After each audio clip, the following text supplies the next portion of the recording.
quality techniques. It's not every time the foot hits the target, it's a point. That's why sometimes when the score sheets come in, you have one judge scores 35-20 and the other judge scores 6-3, and they're both watching the same match. And you think, how is that possible? Because one person is scoring every time the target gets touched, it's a point, and the other person might be scoring only a certain amount of contact scores a point. And the correct answer is, quite often somewhere in between. As a judge, insist on quality techniques to score points, okay?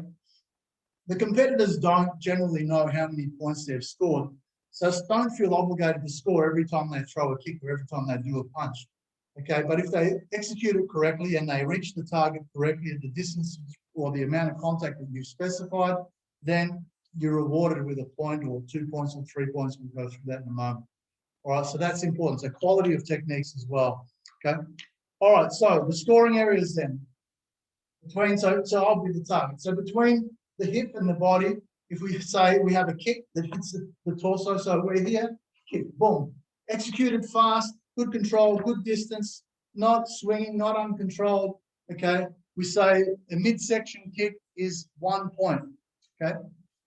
All right, if it was a high kick, so here, boom, again, correct distance, correct appropriate level of contact and executed with balance and rapidity and all of those things, we score 2 points, okay? Hand technique to the body, okay? Executed as a correct technique is 1 point. Hand technique to the face is 1 point, all right? Now, 1 point for the body, okay? 2 points for a foot technique to the face, 1 point for a hand technique to the face.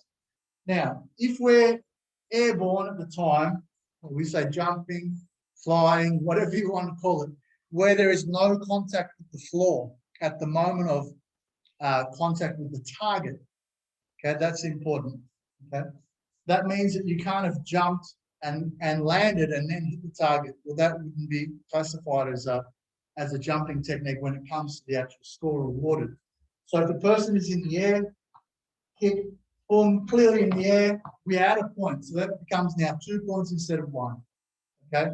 If the person is in the air and they do the kick, boom, that becomes 3 points instead of 2, all right? The only exception will be a mid-air punch to the body, okay? It's still 1 point. However, a mid-air hand technique to the face, okay, is 2, all right? So you got 1 point scoring techniques, 2 point scoring techniques, 3 point scoring techniques. But the most important thing is that the technique is executed correctly, okay? Sparring is generally won, okay, or assuming the match goes the distance, sparring can only be won by the person who accumulates the most points, okay? Now, there are other reasons a match might stop, okay, but let's just focus on this for the moment. The person who scores the most points wins, okay? Not dissimilar to basketball, not dissimilar to football. A lot of things can happen in the match, but the winner is the person who scores the most points, okay? So there are some things, and Tony touched on, we're talking about how to score, we're talking about where to score, okay? There are some things that happen which are not scoring techniques, which are not aimed at the right parts of the body and so forth. Some of those are relatively minor, they're kind of incidental. They may or may not be deliberate, okay? And then others are potentially a little bit more serious, maybe a little bit more deliberate in their intent. So we categorize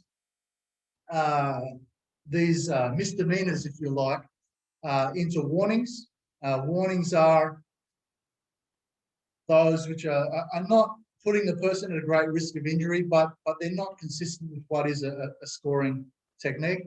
And then you've got fouls, which are a little bit more risky in terms of the risk of injury to the other person, the level of intent of the person who's executing the technique, and to some degree, for some of the fouls, also the etiquette or respect shown towards your opponent or your official. But we'll start with warnings first. Okay, first of all, you'll notice we've done a little sort of mock ring area here, the red being the boundary. The ring size for sparring, the ITF rules say 7 by 7 of competitive area, and then with a buffer on the outside for safety. It used to be 9 by 9. 7 by 7, the rationale of bringing it in was more action, less people sort of running around the ring and just bouncing there, facing each other from 4 meters away. So you can have a smaller competitive area for sparring. You don't need to be able to build a house on a ring for sparring. Okay. However, sometimes if you're doing patterns, and we'll talk about patterns later on, but when you're doing patterns with 2 people in the ring at the same time, you'll find quite often, particularly with the higher belts, you'll find that that ring area is sometimes a little bit small for patterns. Okay, but anyway, we're focusing on sparring at the moment. So we've got a boundary. The boundary should be clearly marked. Okay, now it also should be made clear to the competitors, particularly if you've only got one color mat, where the boundary is and whether, so for example, if we've got the red, if we're on the red, are we still in the ring? Or if we're on the red, we're out of the ring. So it has to be very clear whether the edge of the blue is the boundary or whether the edge of the red is the boundary. In this case, the way we've got it laid out, the blue would be the boundary. When you're 1 foot in the red, you're still in. When you're both feet in the red, you're out. Okay. It's very clear when it's different colors for people to, with their peripheral vision, rather than looking at a little strip of sticky tape on the floor, knowing whether they're in or out of the ring. I like to put a coloured square in the middle, because that just makes it, when people are called into the centre of the ring, that we have a consistent starting point, usually that metre apart for us to start. And again, it looks good visually, but also gives us that clear start and finish point as well. Okay. So the ring area for sparring. If I leave the ring area, so we're talking about warnings, if I leave the ring area, so Justin does a technique, and as a result of the technique, I get a warning for leaving the ring. Okay. Now, whether I left the ring deliberately or whether I left the ring because a technique is on me, I've still left the ring. The only exception would be if I'm forced out of the ring by a technique which is not according to the rules. Okay, so for example, other warnings would be pushing. So if I'm here and I'm pushed anywhere in the ring, it's a warning for pushing. If I'm pushed out of the ring, okay, it's a warning for pushing, but it's not also a warning for me leaving the ring because I was forced out of the ring by a technique which was not legal. So you can't have both people get a warning, okay? If one person did something which warrants a warning, which then affected the other person, the warning goes to the first person, okay? So if I was pushed, if I was held, if I was tripped, all of those things which caused me to fall, okay? So loss of balance if we're sparring, but something happens and I get down, well then I get a warning for loss of balance or for falling, okay? If his technique was legit. If his technique was illegal, so he kicks me in the leg, and I go down, he doesn't get a warning for the kick and I get a warning for falling. It can't be both because my fall was caused by what he did. If what he did was against the rules, he gets the warning, okay? If what he did was within the rules, I get the warning, okay? So that's important. So we come to that question before, the person who deliberately avoids the contest. So avoiding the contest is a warning. So if Justin's punching and I just keep going like this, I'm turning my back, okay, that's avoiding the contest. All right, so the question was, if the technique, so if he went to punch and I turned my back and he punched me in the back, and every time he went to punch, I turned my back and he punched me in the back, he doesn't score points, okay? I need to be getting warnings for turning back, right? It's not a point because it would have hit me in the front, but I turned my back, all right? And this is what I was trying to say earlier on. If it does not make contact with the front, if it does not make contact above the waist, it's never a point, okay? Now, I know sometimes people use that as their strategy, turn their back to protect their target. Okay, that's up to the center referee then to control it, because avoiding the contest, turning your back, and so on, avoiding the contest is the rule. Okay, not turning your back, but sometimes we do it by turning our back. The reason we don't say turning your back is a warning, because if we say that, you can never do a reverse turning kick. You can never do a back kick, because to do those techniques, you have to turn your back. Okay, so the rule is not turning your back. The rule is avoiding the contest. Okay, so avoiding the contest as an example, but also avoiding the contest if I'm continually running away, and I'm in the contest, that's also avoiding the contest. I am allowed to move, but at some point I've got to come back. Okay? If I'm just continually running around, that's also avoiding the contest. It's also a warning. All right. Sometimes you'll see both people just bounce, and they'll bounce, and they'll bounce, and they'll bounce, and nothing seems to happen. Referee should stop it. Okay, that would be the only time. Okay, I would give a verbal, prompt for them to engage, and if they continue to just bounce and bounce and bounce, that would be almost the only time I would give both people a warning. Okay, where they're both doing the same thing. Okay, which is again avoiding the contest. There's no set amount of time that they're allowed to bounce for or not bounce for. That's purely your discretion, but you have to be consistent. Okay, because they have got the right to bounce if they want to bounce. They don't have to attack all the time. That's purely up to them, because if they're not attacking, they're also not scoring. So it's not to their advantage. All right, so that's important to understand. So as a referee, give warnings for the person who is deliberately presenting their back to the person without executing a technique. If I'm doing a reverse turning kick and he kicked at the same time and got me in the back, boom, okay, because it didn't hit the target area of the body. Sometimes those things happen. Sometimes we both spin at the same time, okay? But if, for example, he spun and I spun and he kicked me in the leg, or I kicked him in the leg, that's still a low kick, regardless. It's not a low kick because we both spun. It's a low kick because it was low. I still get the warning, okay? That's important, because sometimes those things happen. You think, oh, what should I do there as a referee?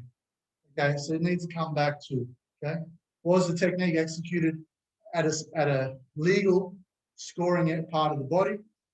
Was the technique, if it was deliberate, if it was contact, it sort of gets more into the area of fouls. All right, but to score a point, to kick a goal, the ball has to go through the goals. Black and white. There's no grey area. If the ball doesn't go through the goals, it's not a goal. If the technique doesn't hit the scoring areas, it's not a point. Okay, doesn't matter the reasons why. It's the reasons why might be up to the referee to determine warnings and so on. All right, other warnings we mentioned: pushing, holding, grabbing. Those sort of things are all kind of similar. Leaving the ring, loss of balance. Those are your most common ones. Low kick, okay, where the kick doesn't reach the level of the hips, or the kick goes to the back. Sometimes the person, particularly with a turning kick, when they do off this leg and I'm facing this way, it's quite common for the kick to come to the back. If I'm turning this way and the kick hits the flank, okay, that is perfectly fine. If I'm this way, and sometimes we spar and we're half and we're sort of side facing, and he decides to kick there, that's a kick to the back. If I turn to take it, okay, then as a referee, you've got to determine whether the person turned as the kick was coming, or whether the person was already, if I'm already in this position, he's decided to kick where I am now. If I was in this position and he comes and then I do this, then the fault is mine, okay, not the person doing the kick. So again, I know it's not, it does require you to be very decisive and say, no, this is what I saw, this is what happened. Okay, the person didn't deliberately kick them to the back. Okay, the person was aiming for a legitimate target, but then the back was turned. However, What it never is, it's never a point. Okay. If it doesn't hit the scoring target, it's never a point, right? And I know you might say, well, okay, that's a bit hard on the person. Well, you got to find a way to hit the target. Okay. So I mean, we've got two legs. We come from two directions. We've got two hands. We've got lots of options to score. Okay. But again, as a referee, you've got to make sure that you police or control the person who's deliberately taking the kicks on the body. Okay, not always the smartest thing to do, but I know some people sort of do that as a strategy to avoid giving away a point. Okay, they'll take it on the body, but you give them a warning for turning. If that kick was quite hard, okay, I turn, and sorry, it was quite hard to the back, okay, I wouldn't give him a foul for contact because I contributed to it by presenting my back to allow him to kick it.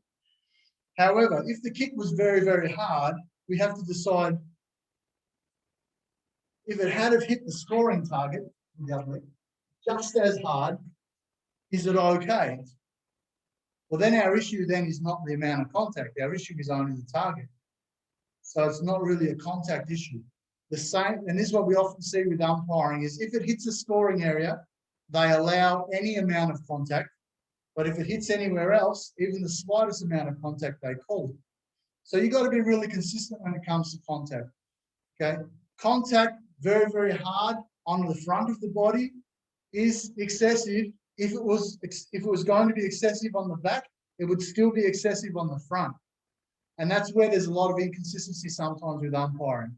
Okay, they allow hard kicks to the front, but then as soon as there's one that's semi-hard to the back, they give it a foul for contact. The issue is not the contact. The issue is the illegal target, okay?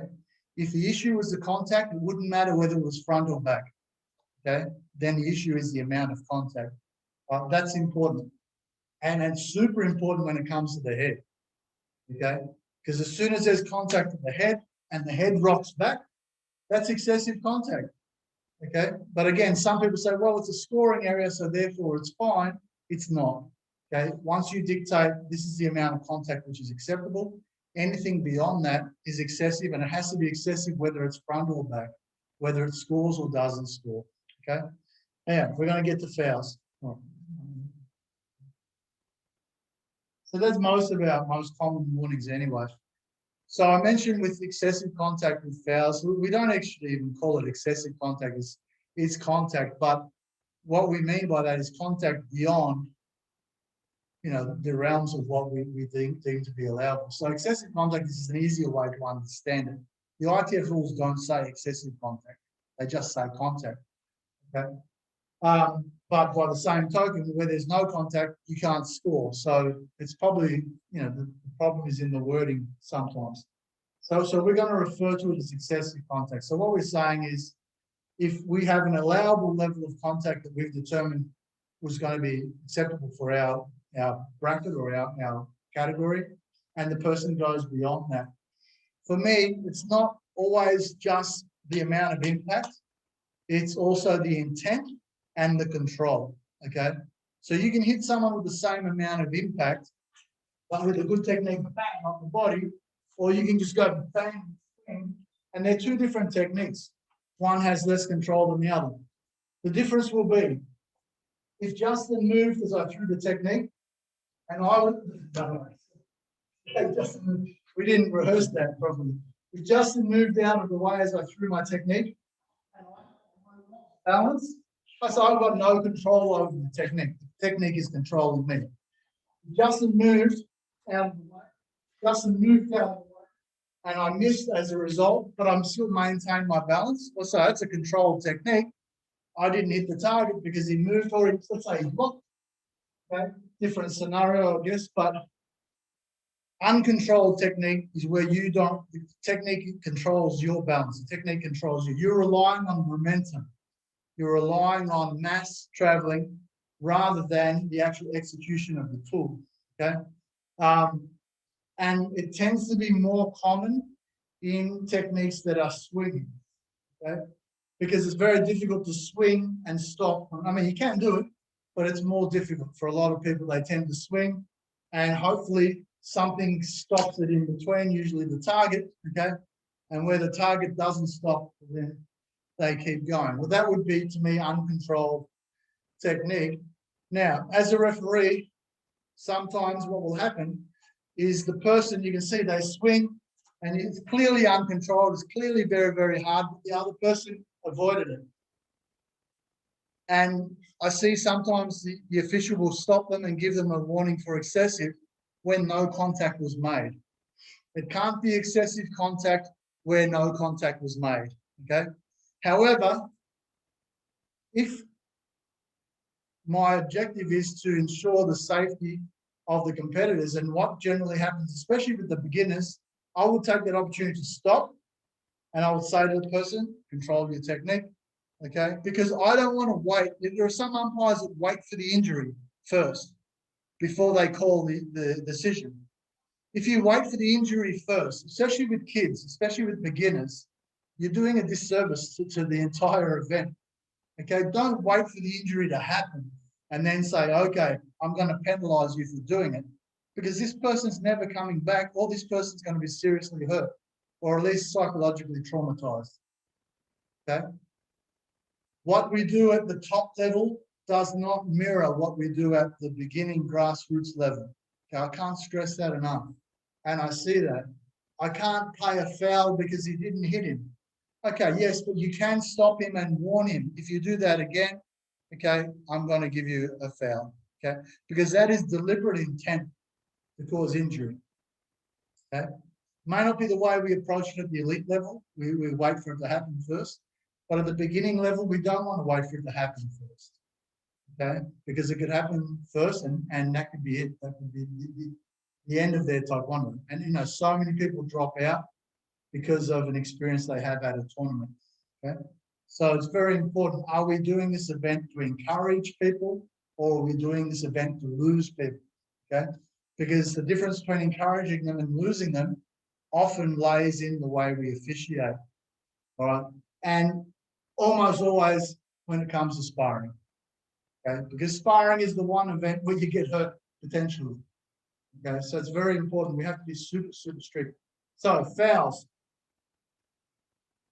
uncontrolled contact, excessive contact, deliberate contact to a non-scoring area. So if he's taken out my leg, you know, like Cobra Kai, and he's decided he's gonna leg chop me because, you know, he can, that's deliberate, okay? Deliberate, regardless of the amount of contact, okay, is deliberate. Excessive contact, if it wasn't deliberate, is still excessive contact. In both cases, they're fouls. So deliberate technique to a non-scoring area, excessive contact to any area of the body, they're both fouls, all right? If the opponent falls and the referee says break and he continues to attack, that's a foul. If the attack causes injury, that more than likely will be a disqualification if it's deemed as deliberate.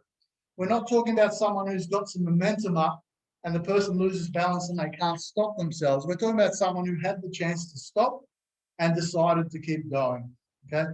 And if there was enough time for the referee to stop, there's enough time for the competitor to stop, all right? So it would be at best a foul, at worst possibly a disqualification if it was, again, seen as being deliberate or causing injury, okay? Disrespect to the opponent, disrespect to the official. If it's, you know, sometimes people curse in frustration, okay? I'm here, something happens, and I say something, it doesn't really matter what I say, it's the way I say it, then that can be a foul, okay? Yeah, because, again, we're talking about martial arts. It's not kickboxing, it's not MMA, it's not, you know, two bikies punching on outside the pub. This is martial arts, it should be etiquette, okay? And part of the etiquette is self-control. We teach it, okay? We expect people to show it. And one of those self-controls is the way we express ourselves when something doesn't go our way. Maybe a point we didn't agree with, or frustration at our own inability to do something, or we got a warning that we didn't feel we should have got. We can never express, you know, I'm not saying you shouldn't you can't feel frustrated, but you shouldn't express that frustration in a way that can be deemed to be disrespectful to your opponent or to the official. And that would be, again, at best, a foul. If it's something, minor, if I sort of muttered something to myself, then I might warn the person. Okay? If it's something,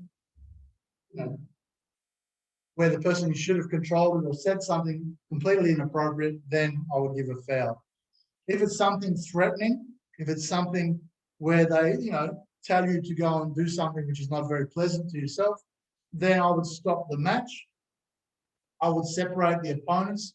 I would go and consult with the jury president. And this has happened. I've done this at World Championships level. And I would say, look, this is what was said. And person comes back in and they disqualify them immediately.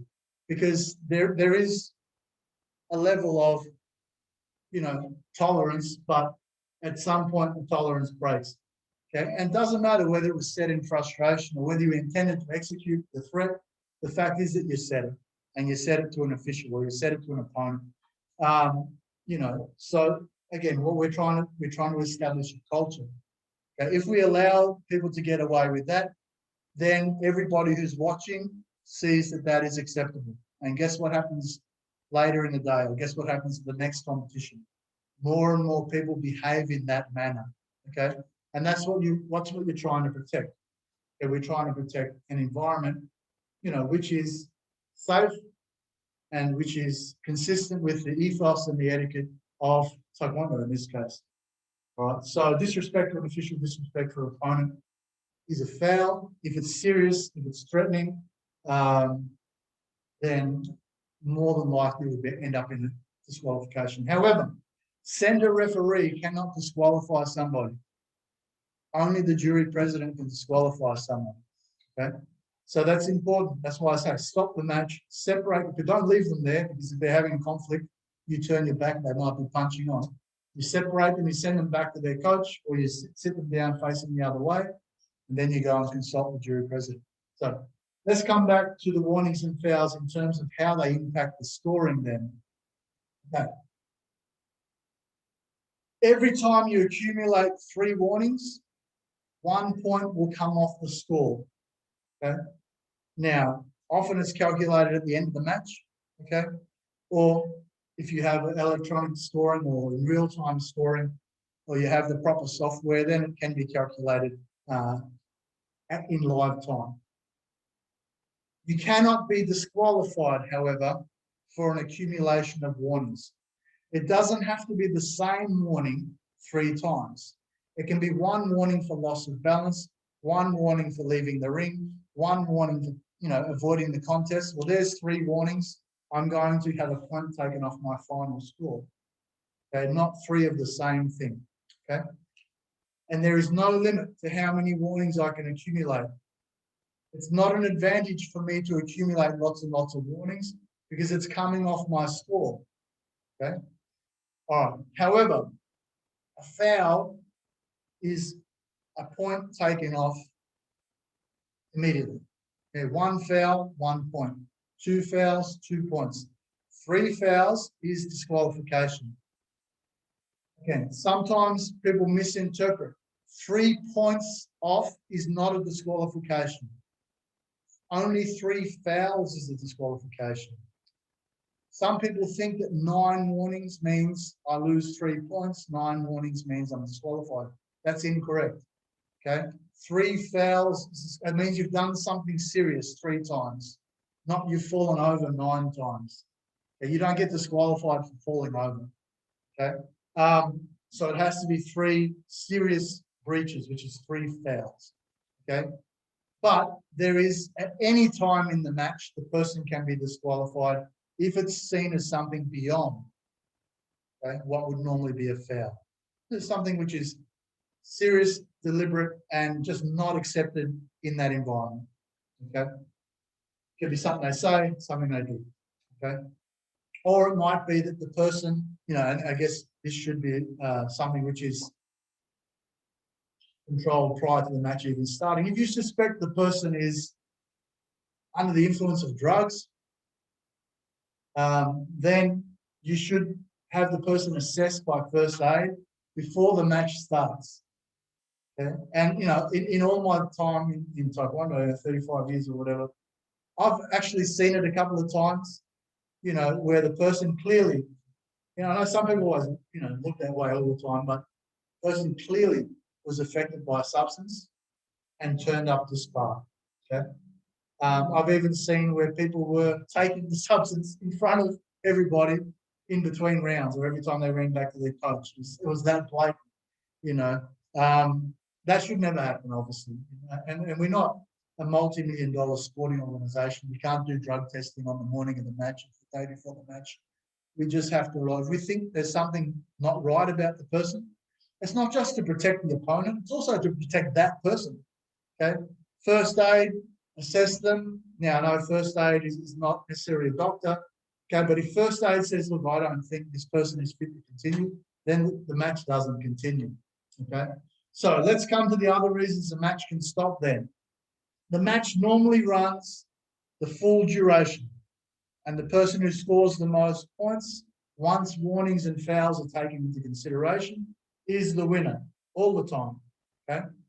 With the exception, sometimes a match can finish early.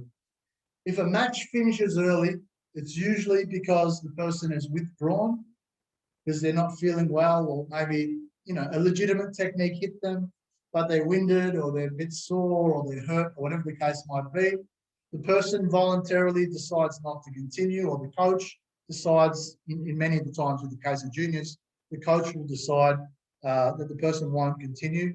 Then that's what we call a forfeit. Okay, the person is withdrawn from the bout. The other person automatically is the winner, irrespective of the score. Doesn't matter what the score was at the time. If one person pulls out, the other person wins. Okay. However, if the match is stopped as a result of injury, there has to be a decision made over whether the injury was inadvertent, where it was just something that happened. For example, I tripped, rolled my ankle, I pulled my hamstring, or the technique was fair, you know, but I got one in the guts and I'm a bit winded, or I'm a bit spooked, or a bit, you know, I've got a bit of anxiety because I'm not used to being hit in the face, but there was nothing wrong with the technique. Then the winner will be the person who didn't withdraw. But if the injury was caused by a technique which was not within the rules, so the contact was excessive, or the injury was to a target area which is not a legal target area, something wrong with the technique which resulted in injury, okay, then the result will go to the injured person. But here's the thing, very, very important as an umpire. If you know it was excessive contact, if you know it was an illegal technique, okay, every injury has to be attended to by first aid. Get the first aid to attend to the injury first. Don't call the foul first. Because if you call the foul first, the person knows, if I don't continue, I won. There is not a lot of incentive for that person to continue. However, if the person is attended to by first aid and first aid says they can't continue, or if first aid says, I think they can continue, at that point, you will decide, not decide, you've already decided, but at that point you'll indicate whether it was a foul or whether it wasn't. You need to consult with the jury president at the time that you stop the match, call first aid, go to the jury president and say, I think that was a foul, okay? So the jury president knows. Don't wait to see the outcome of the first aid before you decide whether it was a foul or not. Okay, you need to make it very clear. You need to share that with the jury president so that they know if the first aid says they can't continue, what the result is going to be, okay? Because again, otherwise that becomes part of the person's strategy. You know, stay down, don't get up, you know, because we know it was excessive contact. As a referee, you know, one of the other warnings we didn't mention is feigning injury or faking injury, pretending to be hurt. Now, again, that's a really tricky one, because people have different pain tolerance. Some people get hit really, really hard and just smile and keep going. And some people just feel the wind of the fist going past their face and they take a dive like, you know, a Premier League soccer player. All right. So you really got to be, as a referee, you got to be very, very clear that the technique wasn't adequate to cause the amount of injury that they're indicating that they've got. To be clearer though, always call first aid, okay? Because you don't want to be wrong in case there is an injury, okay? Because again, duty of care, if the person is hurt and they're indicating they're hurt, you say, get up, I don't think you're hurt, keep going, and they actually are hurt, then, you know, you've been a little bit negligent in that duty of care, all right? So when in doubt, call first aid. Now, if first aid decides the person shouldn't continue, then the person cannot continue. The person cannot go against the recommendation of first aid. All right. Sometimes first aid will say, no, look, I think, you know, you should stop. And the coach will say, no, they'll be fine, they'll be fine. Okay. It doesn't matter what the coach says. First aid decides whether the person continues or not. All right. If, as a referee, sometimes the temptation will be you go over and you say, oh, do you want to continue? Do you want to continue? As a referee, you don't say that. As a referee, you wait for first aid to make a decision. If first aid says then, I think the person is fine to continue, then you say to the person, do you wish to continue? They may say no. First aid doesn't feel that they're hurt enough to not continue, but the person may not want to continue. Yeah? They're feeling spooked, or they're feeling, you know, they're just being, you know, they're just over it. Okay, they don't want to continue. Or the coach might say, you know what, there's a chance they're going to get hurt again. I don't want to take that chance. I'm just going to withdraw them. Okay, then that's fine. The person withdraws. If they withdraw, the result goes to the other person. And sometimes that will happen, particularly in a mismatch where there's a contact and the referee doesn't pull it up. Okay, and then it happens again and the referee doesn't pull up. Sometimes the coach will just withdraw the person because they don't have confidence that, you know, my competitor is not going to get hurt. As a coach, of course, I want my person to win, but I don't want my person to get hurt as a result of poor officiating. I understand that, and my competitor should understand, and the family should understand that, particularly at a higher level, contact may be a consequence of the sport, but we do expect consistent and fair umpiring as well. Right? And we don't want to deliberately throw the person in there to get hurt. Right? But again, it's a fine line, because is it a legitimate injury? Is it more of a, you know, a psychological thing where I'm not winning and therefore, you know, I'm getting more and more frustrated? We got to distinguish between the both. As an umpire, I'm just there to police the rules as they pertain to that competition. I don't have a preference over who wins, but I don't want anybody to get hurt, okay, as a result of breaching the rules. Okay? So that's important. All right. Anybody got questions about? I think you can unmute yourself if you've got a question about sparring. Anyone? Because I've spoken long enough. We're going to go through some signals now. Questions about sparring? Anyone unclear about anything? Nope. You got one? I haven't got my glasses on, so. Say your name. Rob, and my question was, Yes. when you can't push someone out, but are you allowed to do a pushing kick or not? A pushing kick. A pushing kick, if it's executed with speed, it's not if I've got my leg out straight and I just continue to push them with my leg, well, that's a push. It's no different than pushing with the hand. But if it's a pushing kick where kind of like it's almost like a cobra strike, if you like, where your leg rapidly goes into the body, the difference between like a snapping kick and a pushing kick is just the trajectory of the leg. You are allowed to do that.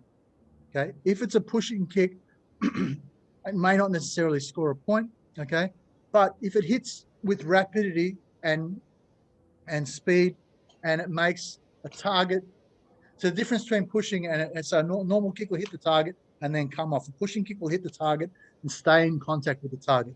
If it stays in contact with the target, it doesn't score a point. I would say that's a pushing kick.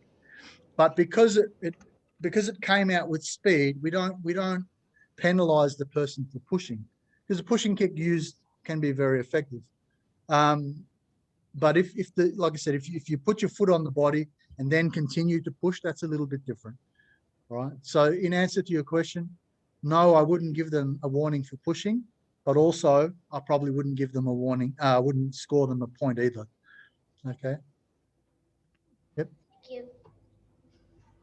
No different than pushing with my fist. Okay. Sometimes we have different set of criteria for kicking when it comes to kicks than we do for hands. For example, spinning back fist versus reverse turning kick. And some people think, well, if I can do reverse turning kick, why can't I do spinning back fist? Well, nowhere in the rules does it say you can't do spinning back fist. But what it does say is you can't do an uncontrolled technique. Okay. So what needs to happen is you need to sight the target before you execute the technique, and the technique needs to be controlled on the target. The problem with spinning back kick more often than not, and sometimes with reverse turning kick too, is that the person just swings through the target. And often they swing through the target and they're not even looking. But then if we would allow people to do that, then every match would end the same way. And it would be via spinning back fist, because it is lethal if done correctly. So yeah, so we don't allow that. However, you are allowed to turn, you are allowed to spin, and you are allowed to execute a back fist at the end of it, as long as it's controlled and as long as you've made visual contact with the target prior to impact. Theoretically, reverse turning kick, you're supposed to have made visual contact with the target, not be spinning and looking at the floor as you're kicking. All right. Other taekwondos allow that. According to ITF rules, we would consider that an uncontrolled technique.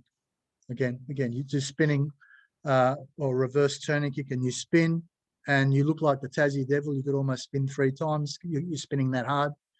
That it would be difficult to say that was a controlled technique. Okay? Not to say it doesn't look good when you hit the target, but again, it's if you hit the target and the contact level was acceptable, then that's fine, because the contact stopped the technique. So you're not throwing yourself off balance. Balance is only usually an issue when you miss the target. Okay.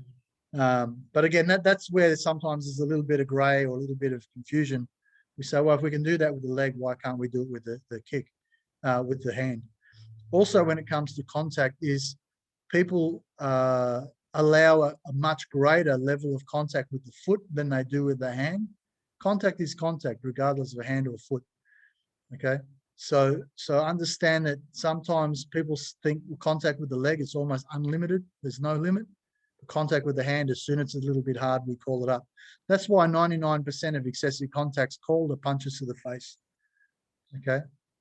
But, we need to be consistent. Kicks to the head, again, when they're very, very hard, often they'll get called. Kicks to the body almost never get called.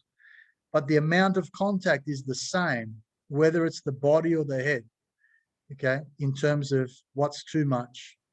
So we don't need a person to have 6 broken ribs before we decide the contact is excessive, okay? It's the same amount of contact with the hand and foot, same amount of contact, whether it's midsection or high section. Okay? And that's very important, okay? Because some people think, oh, a kick to the body, everybody can take it, but a blow to the face, you can't. Kick to the body do a lot of damage, particularly in a child.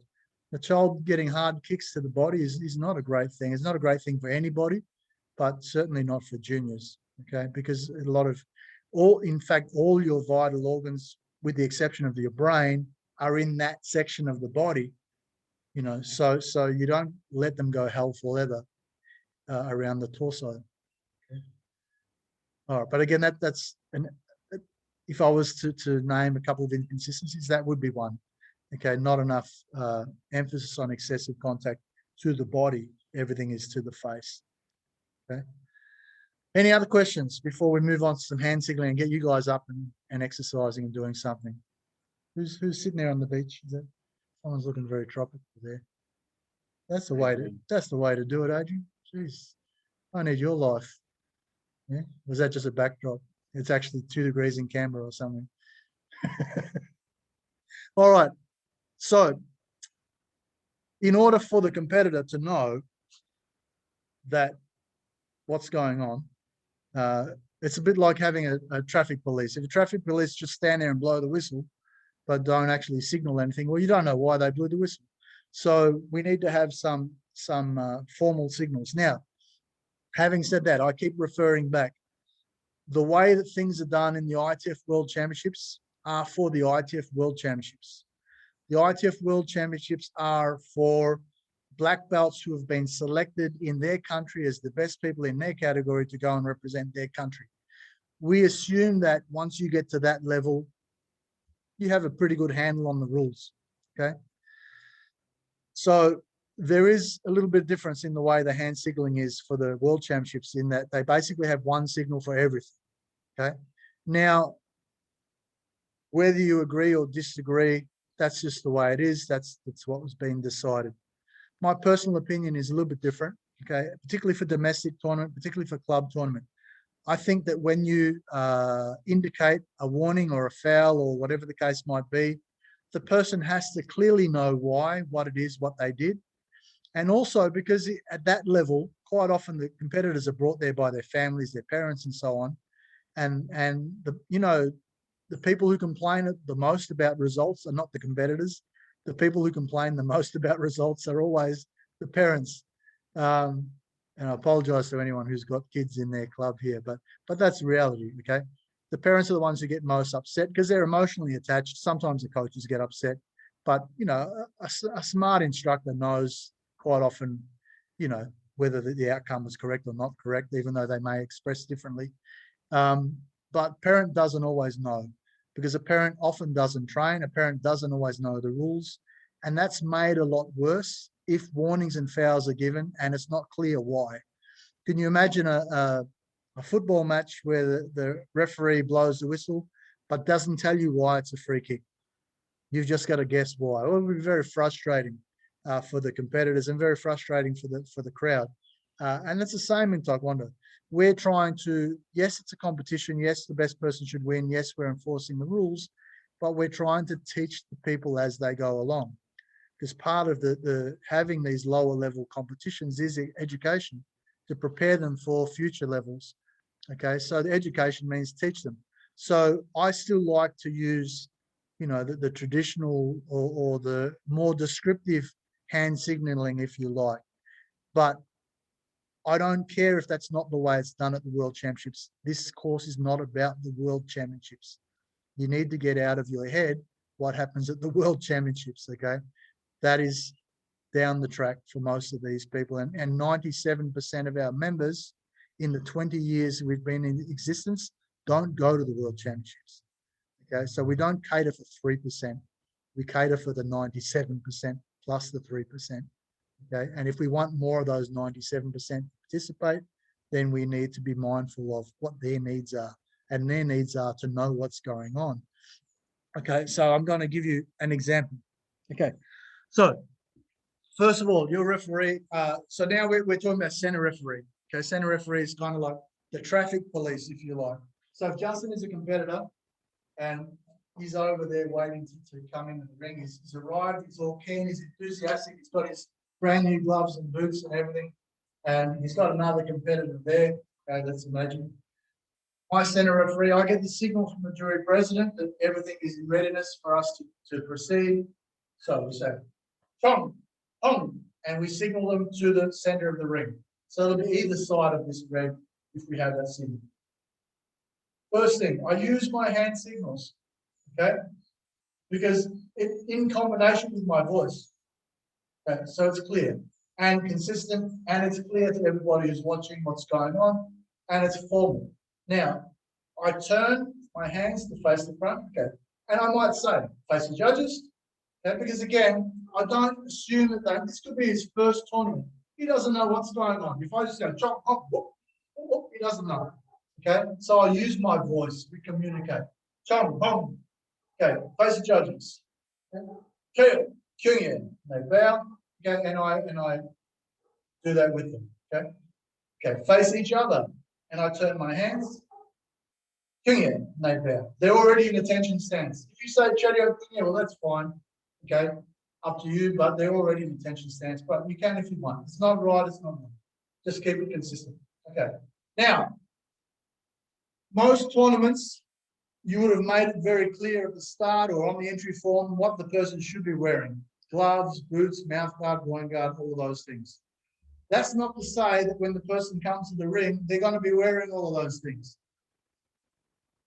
If you've got the manpower, and it doesn't have to be a 4th degree and above to do it, have yourself a ring marshal that the competitors have to report to before they come to the ring. The ring marshal's job is to ensure that the correct person comes to the right match. We don't want the person coming and they're in the wrong match. I've seen that happen in a tournament. Halfway through the match, they discovered that it wasn't the right person. Okay, well, that shouldn't happen. That should be checked before the person comes to the ring. Number 2, tell the person whether they're red or blue. Now, in the World Championships, you have to have red or blue gloves, which means you have to have 2 sets. A set of red gloves, a set of blue gloves. And you might have one match where you're red, and then you got to change it in the next match to blue, depending on where you are in the bracket. Okay. Well, for local tournaments, for club tournaments, for even state tournaments, that becomes a very expensive exercise to invest, $300 in 2 sets of gloves and boots, and you may compete once, twice a year. Okay, and you've grown out of it, particularly with kids. Every 2 or 3 years you're replacing them to a bigger size. As a club, whether you decide to get a set is up to you. Okay. I guess nowadays, with coronavirus, it's not without its risks. You would have to disinfect and all sorts of things every time you change people. Or what we quite often do is we'll put a tag, like a red tag and a blue tag, or I've seen people use netball bibs, red and blue, whatever. You have to have a clear way to indicate who's red and who's blue. So the ring marshal's job is to say, okay, you're going to be red, you're going to be blue. They may have some spare tags where they will tag the person before they get to the ring. Saves time. Everything is about checking it's the right person, checking they've got the right equipment. If they're missing something, go and get it. So you report to the ring marshal at least 1 or 2 matches before your match. Okay, nothing worse than going to a tournament and saying, okay, okay, off you go. And then standing there waiting for 5 minutes for the person to come back. If you do that 10 times a day, that's added another hour to your competition. That's an hour of nothing happening. Now, you put yourself in the spectator's position. An hour of nothing happening when you've already been there 6 or 7 hours feels like 5 hours of nothing happening. And that quite often is when people start to think, you know what, I could be somewhere else doing something else today, but instead I'm sitting here. Because little Freddie has got 3 minutes in the ring, and I've now got to wait 8 hours for him to get a medal at the end of the day or not. Okay, and that's when people decide whether that time can be better spent doing something else. So you've got to be very efficient in your processes, and you've got to be very clear in what's expected.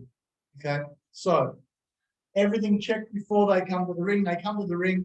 If that's done, I don't need to check as a referee. I don't need to worry about. And your name's Justin. Justin, okay, we've got Justin. Justin. I don't do any of that stuff because it's all been done before. Okay, nothing worse than when you see that every single match. Okay, it looks unorganized. Okay? I know when there's lack of manpower, it's a necessity, but it looks very unorganized and very unprofessional. So they come to the ring, they bow to the officials, they bow to each other, say, okay, come here. Okay, I create a barrier in between, I signal, round 1. Okay. Unless we're at the World Championships, just use English. We're in Australia, most people speak English. Use English, because I could do it in Korean. It's not a problem. Nobody in the crowd will know what the heck I'm talking about. Well, my signals will indicate, they'll get an idea what I'm doing from my signaling, but also I'm trying to teach them what's happening. Okay. Yes, when we get to the top level, well, then we will be more consistent with the World Championships. So round 1, I wait. I quick glance at my judges, make sure they're paying attention, not sitting facing the other way. I've seen matches start, and then halfway into the round, they realize that one of the judges went to the bathroom and wasn't even there, and they stopped. If that happens, keep the match going right through to the end. Okay, don't let the judge come back until the next match, because you can't have a judge come in for part of the match. Can't even let them come in for the second round. Okay, as a judge, a corner judge, and we'll talk about corner judging in a moment, if you need to go to the bathroom, and we hope that we have someone to replace you, you need to do it between matches, not whenever you feel like it. And you need to tell the jury president so that they have an opportunity to replace you before the next match starts. Don't just get up and go. Okay, very important. All right, anyway, so we just make sure all our corner judges are there, make sure they're paying attention. Okay, so you jump, you start, and I step back. The people will carry on, they'll continue, they'll match, and if no rules are broken, then I have no reason to stop them until the time runs out. The jury president, who'll have the timekeeper with them, okay, they'll indicate with a whistle or a horn or a buzzer or whatever they've got, okay, end of the round, patrol, stop, or patrol, return, okay, and reverse the process. If it's the first round, they go to their coach. If it's the end of the match, okay, face the judges, and they wait there. Okay. Now, depending on your scoring process, the judges may bring the score sheets to the referee, and the referee will bring them to the jury president. Or if you've got buzzers and scoreboards or whatever, then the signal will be on the screen. I take both competitors by the wrist. The jury president, I wait for them to indicate the announcement. So in this case, Chong Sun is winner blue. If I say winner blue, that's fine also. Okay. Or I just say blue and the hand goes up. Okay, I need to make sure that the correct person, and the jury president will point this way or this way to tell me which arm to raise. All right. So that is on the assumption that no warnings or fouls. So how are you feeling? Everybody energetic? I know you're gonna, feel a bit funny doing this at home and explaining to your husband and wife or cats and dogs what you're doing in the lounge room here. All right, so let's try that then. Justin's going to check that they're doing it. Okay? So name and shame, Justin, name and shame. All right, we're in the center ring. Everybody up. I see people sitting down. Get up. I'm doing it. You're doing it. All right. Tom. Tom. Okay. Face each other. Face the front. Chariot. Kyungye. Face each other. Chariot. Kyungye. 준비. Round one. Jump. Step back. How are they going, Justin? Yep. Justin's scoring you.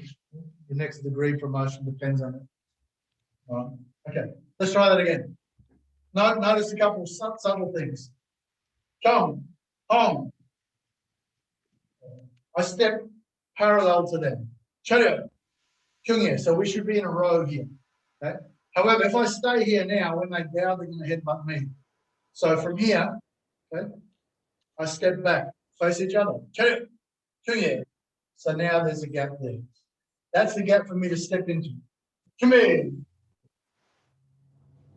Now I don't have to say free sparring chumbi or jayamotsogi chumbi or chumbi for free sparring, or if they got gloves and boots on, mouth guard and a groin guard on, and they're standing in the ring, if they don't know that they're free sparring by then, they've got bigger problems than me not saying it. Okay, and you hear some people give like almost like a citation description before they start the match. We know it's sparring. They're dressed for sparring. They know they're sparring. I don't have to tell them they're sparring. Okay, so round one. Okay, if the person goes like this, you didn't prepare them properly for the tournament. There's nothing that says they have to go left leg back or right leg back. That is purely their choice. As an umpire, you don't say right leg back to me, Yeah, I know we say that in class sometimes because we want everybody to be uniform so that we all move the same way and don't kick the person next to us.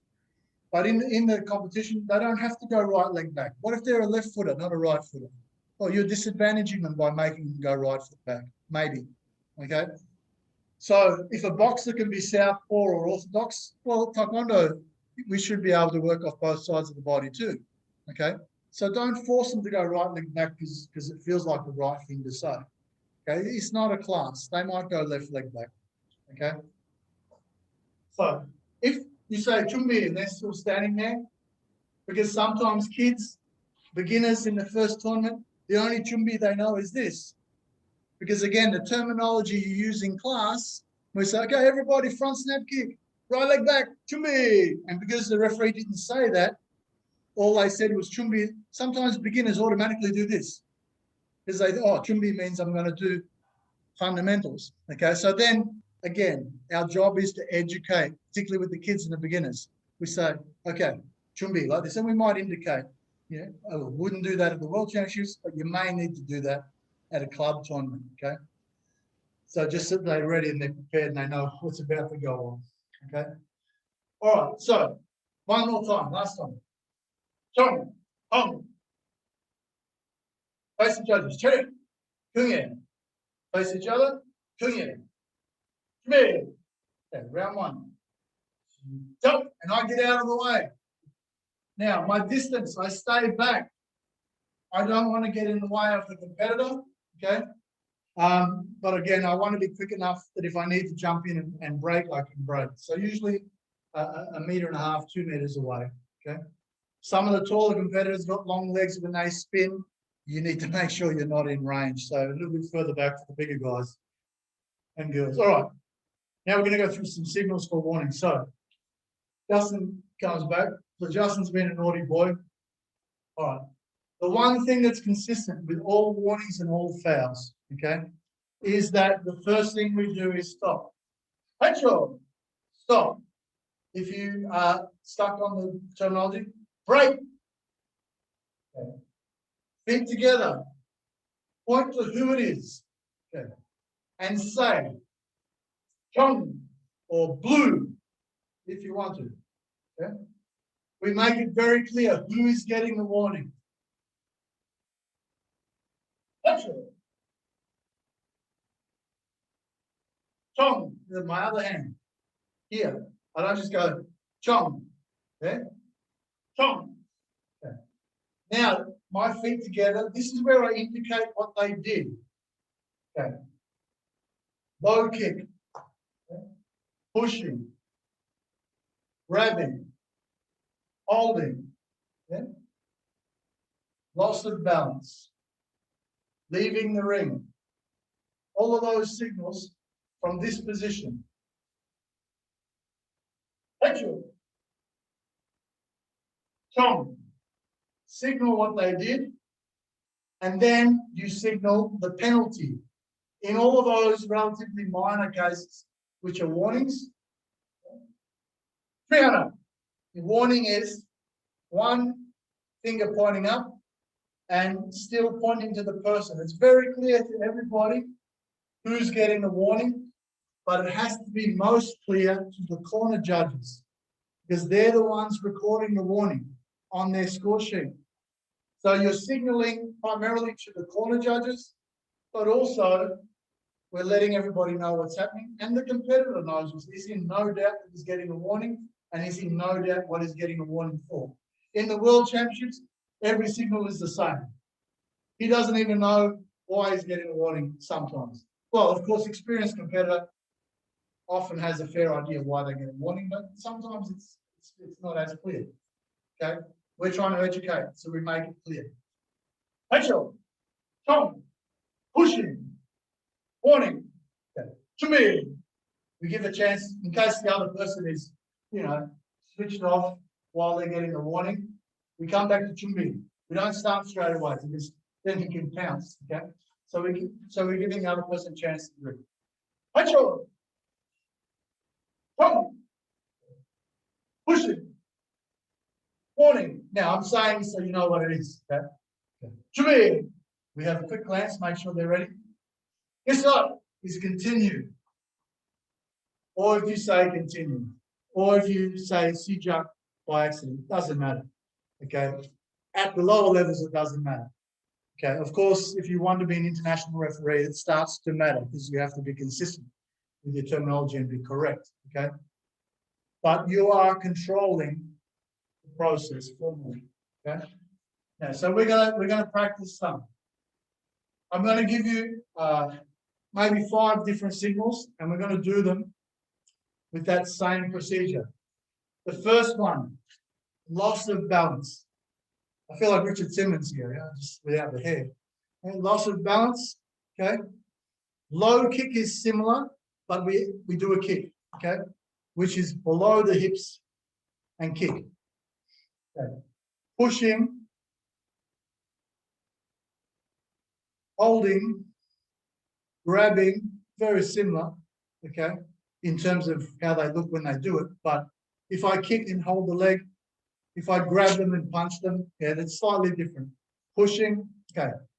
Avoiding, okay. Leaving the ring, so I just circle the perimeter, okay. Attacking, an illegal target, okay, if it's not below the hips. So we're going to practice those two. All right. So they're all going to start with the same procedure. Lateral. Jump. Pushing. Warning. Three. Jump. Okay. All right. So let's try. So Justin, you're going to. I don't know what you want to do them. Okay, Justin can do them, and I'll check.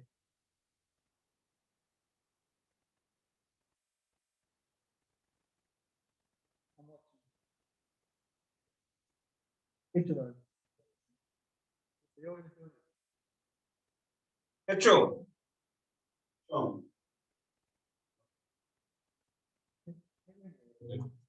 Okay.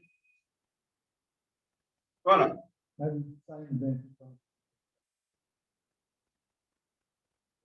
Yeah. Can be. So. Next one, we're going to do pushing. Pushing. Control. Strong. Pushing. Corner. Me. So. The next one we'll do leaving the ring. Sure. Strong. Leaving the ring. Corner. Me.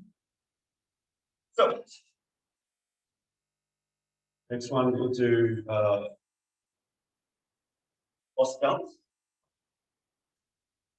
Two. Strong.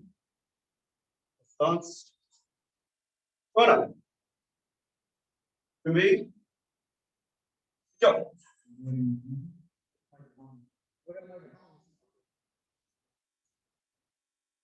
we're going to go on and avoiding the contest. Cool. On the contest. Corner. Me. So. You can see the procedure is this actual signal indicates what they do. It's important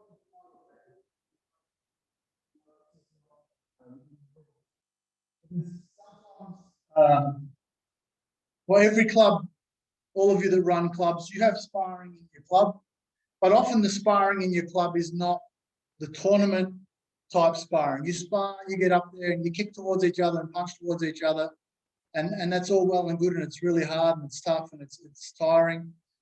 But the student in class is not often used to being stopped. No, you shouldn't have done that. No, you can't do this. No, you can't do that. So for them, it's a bit of a foreign concept sometimes when they come to a tournament and they're being stopped, by the referee. When in a class sparring, it tends to be continuous until the instructor says stop, because you want them to get a workout. You want them to go, for a period of time and go with full energy and full effort. whereas in the match, it's a little bit differently. So what I would recommend, particularly leading up to a tournament, if you know you're going to take a group of people to a competition, is that you dedicate, half a dozen training sessions with your sparring and have somebody act as a referee. It's good practice for the person to practice their refereeing. It's also good practice for the competitors to be exposed to, being stopped when they do something which if it happens in the tournament might cost them the point, might be the difference between winning and losing. Okay. If you want to take it one step further, okay, you might set up a mini tournament scenario. And I know that's why a lot of clubs have like an in-house club comp before they go off to do a comp with other clubs, is to give that exposure and that experience, and also people to get an idea of what's going to score a point. Not every kick that I do is going to score a point. If I know that, then when I spar and I dedicate all my energy to stuff which I think is going to be rewarded. Because some people kick, and they go as hard as they can and full of energy, and they don't stop, and then they don't win, and they don't understand why. They don't appreciate that most of the things they did weren't scoring any points. Okay, they just think as long as I kept going and I didn't stop, because in class, that's what my instructor expects me to do, and I can really dominate this other person in class because I don't let them get a kick in. But if you're not scoring points in a competition, you're not going to win. Okay, and I know it's not all about winning, but when the person is in the ring, they should always be trying to win. Okay, the outcome isn't always about winning, but the objective for the competitor should always be doing their best, trying to win. Nobody goes into the ring saying, "Well, I hope I lose." Okay? And you're not always going to win, and some people never win. Okay, but you should always be endeavoring to try and do everything you can to win within the rules, of course. All right. All right, so that's your basic, like I said, this is not training for the World Championships. We don't need to take this to the nth degree. This is just to give you a basic formality of the process, okay? So any general questions about sparring? Yeah, because we're going a little bit over time. I want to spend some time on patterns, all right? And if you need to go because you got Sunday roast, burning in the oven, you can. But I do want to spend a little bit of time on patterns. I did say I'm not watching the clock because I know, you guys have paid for this. I don't want to sell you short. So, all right, we can move on to patterns. So just with the hand signals, yeah, they have to be done with particular left and right hands, or? Well, if you look at the posture, what happens is if the person is, I should always be facing the jury president as a referee. So if I'm this way and I'm giving a warning to Justin, I'll point with the hand that's closest to Justin. Okay. Headshot. If I was giving it this way, headshot, I'll point with this hand. So from a posture, otherwise I'm sort of turning my back towards the jury president. So in order for me to still be facing this way, I use this hand this side, this hand this side. Okay. I signal, okay, and then when I step back to the leg that's closest to the person who's getting the warning, so that my posture again is this way. Okay? No,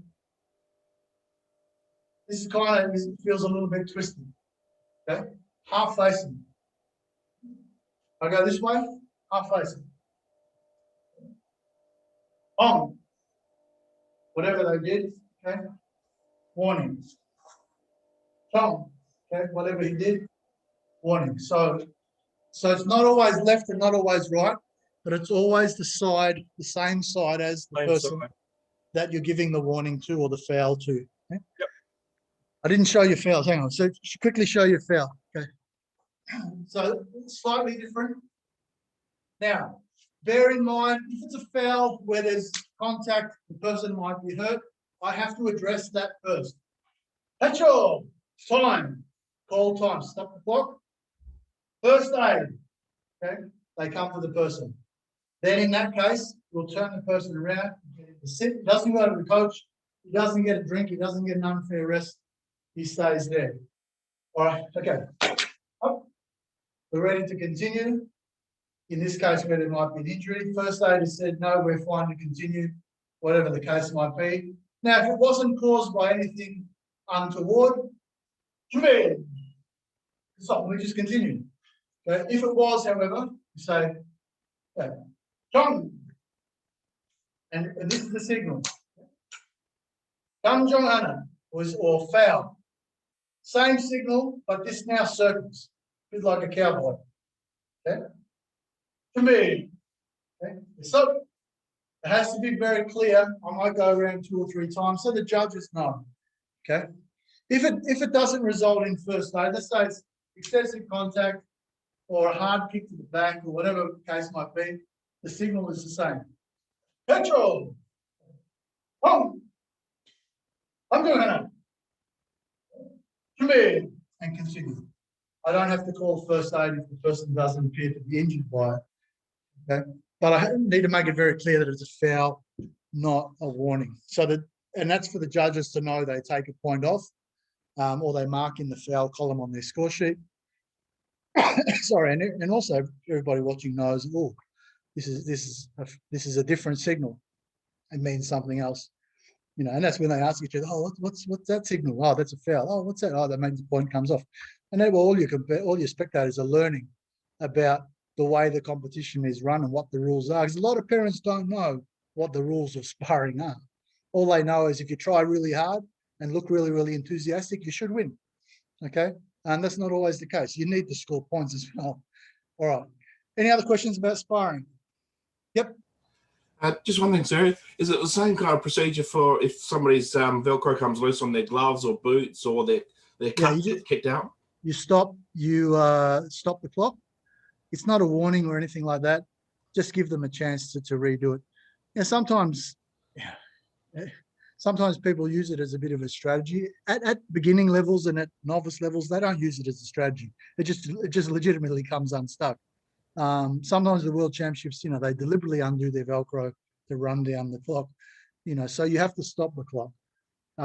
If the person is doing it all the time, then I would give them a warning if it's obvious.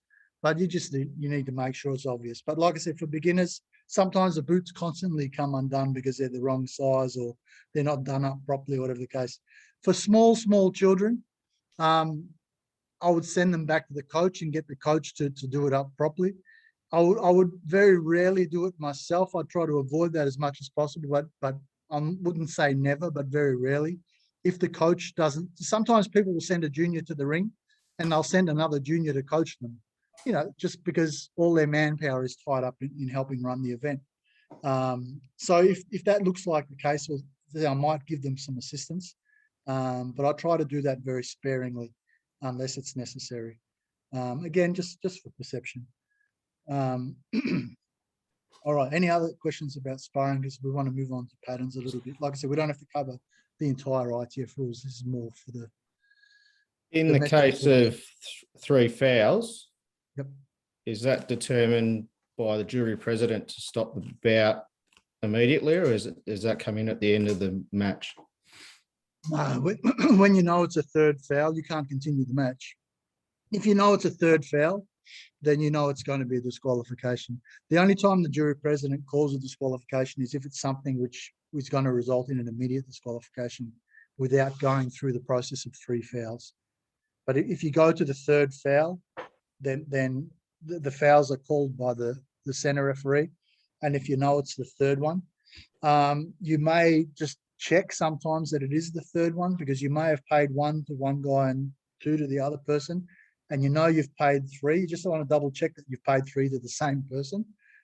So it might not hurt to consult with the jury president. Often it's indicated on the table. They'll have like a flip chart or a screen, and it'll say the number of fouls, the number of warnings. But just be sure that it's 3, because you know when you're center refereeing, you're not expected to remember all the points and remember all the warnings and remember all the fouls. You're only expected to pay them as you see them. Okay, otherwise, too many things to try and remember, and that's why we often will consult with the jury president, and that's why we don't have the referee scoring the match. Okay, because to score the match, they've got to remember the number of warnings, the number of fouls, and the number of points. You know, otherwise they're refereeing with a pen and paper, which is really hard to do. All right. We've used a system in the past where the referee has flags and they indicate the scores, not dissimilar to a lot of the karate tournaments, probably where we stole the idea from. And that works okay with little kids, works okay with a lot of people actually, but again, it has its pros and cons. A little bit more onus on the referee, a little bit more pressure on the referee. So you've got to have really switched on people doing it. But at the same time, it gives immediate feedback, because one thing the spectators never know is when they're scoring points. Okay, so we're saying they need to know warnings and fouls. In a perfect world, it'd be nice if they know when they're scoring points as well. And that's sometimes where there's a little bit of angst with the result, is because it's a mystery until the hand is raised. If we can get rid of as much of mystery as possible, then people will understand the process more clearly. All right, which means they'll in turn get better at doing what they're doing, because they'll start to understand what's being rewarded and what's not being rewarded. Because I throw lots and lots of kicks I think are scoring. If I knew they weren't scoring, I might have thrown them a little bit differently. But I don't often find that out until the end. And at the end, it's too late for me to change anything. Okay, so if we've got a system where you can show what's scoring, what's not, that's why I really like the flag system. And we use it a lot down in Melbourne. But again, some like it, some don't like it. I mean, some people, like dinosaurs, and some people don't. So really depends. Again, depends on your objective. All right, patterns. And I won't take too long because I know we push this to the morning, so you still have your Sunday free. Patterns is a lot harder to judge than sparring. Our ITF under Grandmaster Choi Jung-Hwa changed the pattern scoring criteria from 5 scoring categories to 3 scoring categories. Technical content, rhythm, and power, where before was balance and breath control. What they didn't change was the way the pattern is performed. Yeah. So the pattern is not performed any differently. It's just the scoring criteria, rather than being out of 17, is out of 15. And rather than being, 3 points for one thing and 5 points for something else, it's 5, 5, and 5. Okay. Technical content, power, rhythm. But the patterns are done. How are the patterns done? Patterns are done according to the way General Choi indicates the pattern should be done from a technical content point of view.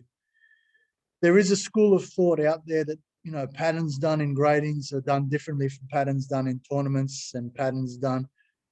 It's a myth, okay? It shouldn't be different. The pattern is the pattern, okay? The pattern should be done. If done correctly, the pattern would look the same whether it's in a tournament or whether it's in a grading, okay? However, there are sometimes people try to add a bit of razzmatazz or over accentuate certain aspects of certain techniques to try and stand out more to get the impression of the judges. As a judge, you need to decide whether that is compromising the technical content of the pattern. And if you think it is, you deduct a point. For example, and I won't name names just in case they watch this if we throw it on YouTube, and then I get hate mail. We have a competitor who's absolutely brilliant, multiple world champion, does a particular technique where the foot is met to reach the eye level, so a high kick, if you like, done in slow motion, which is even harder again. But this person puts the foot above by about 12 inches, which is even harder again, because they can. Hyper flexible, fantastic balance, great level of skill, technically incorrect. Why is it technically incorrect? Because General Choi says high technique, the attacking tool must reach the eye level. So this is above eye level. If it's a millimeter above eye level, doesn't matter. If it's 12 inches above eye level, it does matter, because 12 inches is double the difference between high and middle. And I'll give you an example.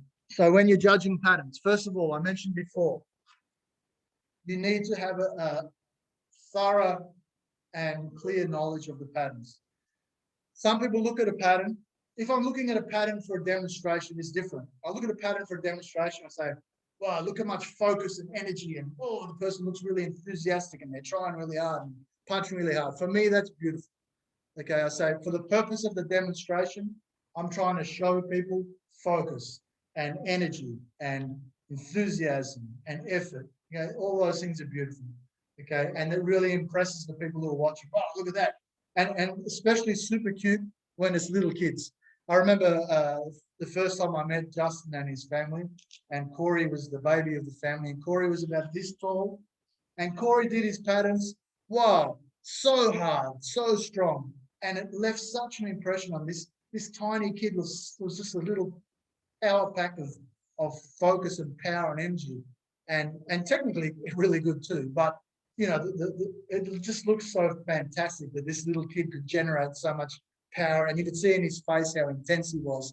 That's a beautiful thing, particularly for a demonstration. Okay, fantastic if you get that in a grading as well and in a tournament as well. But when it comes to tournament and grading, then we start to really look at the technical aspects. And in tournament, even more so than in grading. Okay, even though the pattern is the same. Okay, in grading, I wouldn't break it down into 30 different things I'm looking at. I'm looking at the overall pattern. Okay, but in tournament, I need to be able to separate two people who are very, very good and decide who's got less technical things that are not 100% correct. Okay, so when I'm talking about that person who's super brilliant and can hold their leg up here and go, you know, hold it up here and carry it around there, and then the other person is holding it here, which is actually harder, but the person with the foot that is lower is actually more correct. Okay, that seems like a harsh call, but it's a technically correct call. Okay, so you need to understand when we're talking about, you know, when it's local, club, state, whatever, we don't often have to go to that finite detail because there's other things which will be more obvious. But when you get to the elite level where everybody's pretty good, well, then you're looking at more finite details. All right, so let's not worry about that for the moment. Let's look at general. Okay, technical content is everything in regards to the technique, the direction of the technique, the posture of the body, the way the technique is executed, whether the stance is the correct stance, and so on.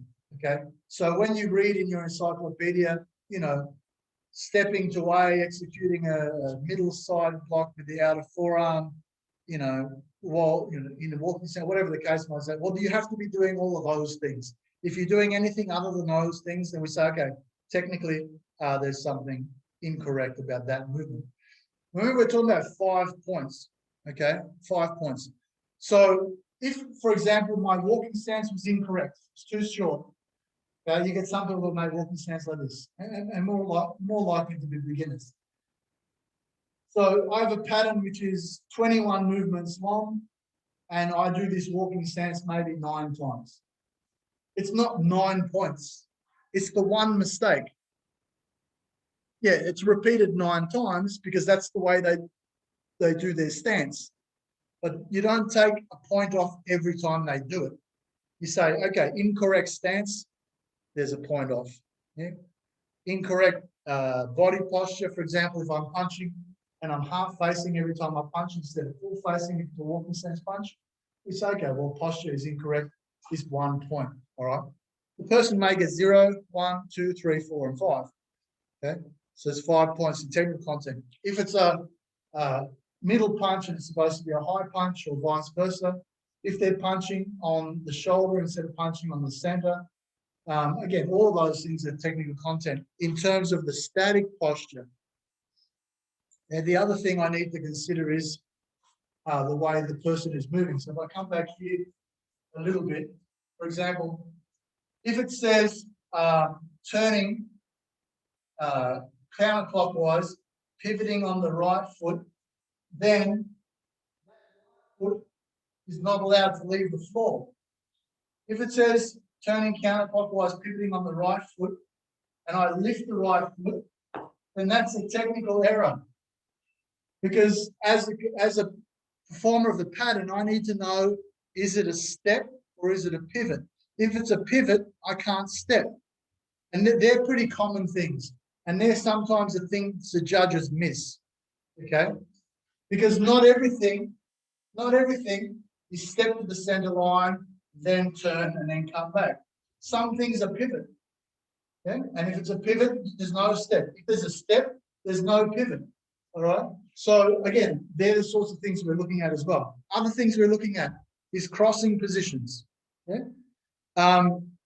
Again, whether the person crosses correctly is the performing arm on top. Okay, is the performing arm underneath? Is the crossing position correct? Okay, because not everything crosses in the same spot. Okay, and again, I'm not going to turn this into a patterns seminar. Maybe we'll do that as a separate Zoom or next time I'm allowed on an aeroplane. But you know, some crossing position is here, some crossing position is here. Depends on what the technique is. Whether the arm is underneath or on top depends on whether I'm using the inside of the arm or the outside of the arm. So all of those things you're expected to know as a judge, just as the competitor is expected to know. But the competitor doesn't always know it, or sometimes they know it, but in the pressure of the moment, it just goes where it goes. Okay. So those things all are part of technical content. My preparation position, my posture, my stance, okay, my heights, my alignments, all of those things are technical content. All right. Some people look for the most obvious things. They say, well, you know, I was watching the whole pattern and I'm looking to see whether they started and finished on the same spot. The pattern had 36 movements, and all you're looking to see is whether they started and finished on the same spot. Look at the whole pattern, okay? It's not all about whether they start or finish on the same spot. Yeah, they should, okay? But there's 36 other opportunities you have, and within each of those 36 movements, we've got posture, stance, alignment, height. You know, you got 4 or 5 things with every one technique. So there's like 200 or 300 things to look at, and you focus on this one thing. And you focus on whether they said the correct name of the pattern at the end. You know, sometimes kids with nerves, they did Dungan, they said, Dosan! And it was Dungan, oh, hey, that's 0. Oh, come on. It's not sheep stations. Yes, they made a mistake. Okay, take a point off if you want to, but don't give them 0, you know.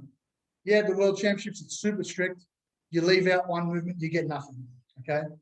But you do that at a beginner's tournament or a club tournament, you might have nobody ever winning because this person got 0 and this person gets 0 and everyone's going to get 0, because I guarantee you I'll find something in almost every step that will be incorrect. Doesn't mean it's pretty good, but if I was to break it down to the absolute finite level of every technique, I would find something in almost every step with color belts. Yeah? That's part of being a color belt. And over time, we iron out those kinks to become very proficient. We're not expected to be super proficient at a yellow belt. So don't be looking for black belt stuff for yellow belt competitors, okay? Because it doesn't make sense at all right? Okay, but we need to be consistent. Yeah, we need to be consistent. Correct stance, correct height, correct posture, correct alignment, okay, and correct preparation. Okay? They're probably the 5 major things I would look at for those 5 points for novices, if you like. Okay. All right, that's all part of technical content. Other aspects, rhythm in terms of the motion, the speed. Okay, most steps are in what we would call a normal stepping motion. Okay, so Justin's our multi-national.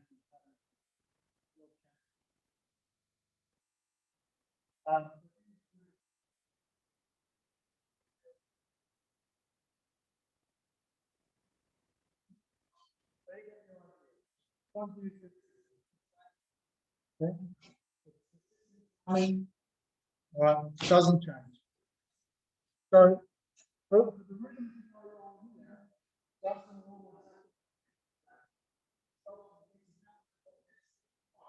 rhythm and you continue. Okay, well, there's a break in the rhythm. Okay, so for where patterns are no changes in rhythm, breaks in rhythm are usually caused by mental, and it happens to all of us. You just have that moment, and it's going to happen to beginners a lot. what's next? Or they get slightly distracted with it. Then you have like a continuous motion or connected motion. All those things that form part of the rhythm.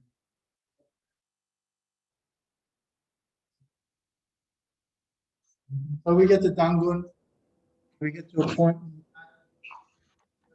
Sorry, just letting you know, so your audio is dropping in and out there. Well, all right, I'll do that.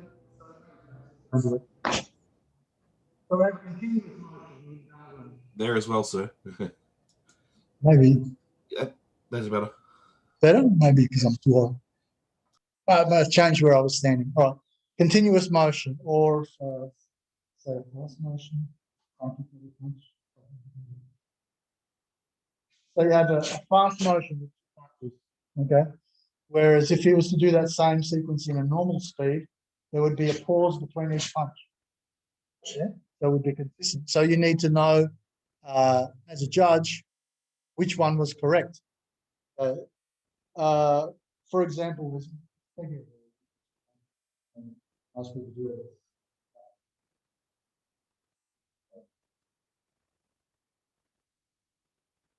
so Tege tool is a good example.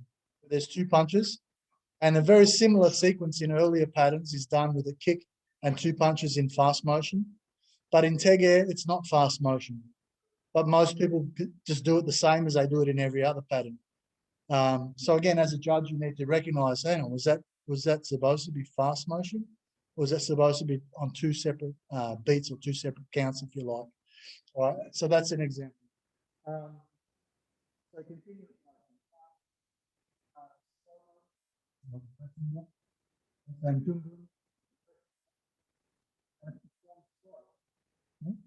So again, slow,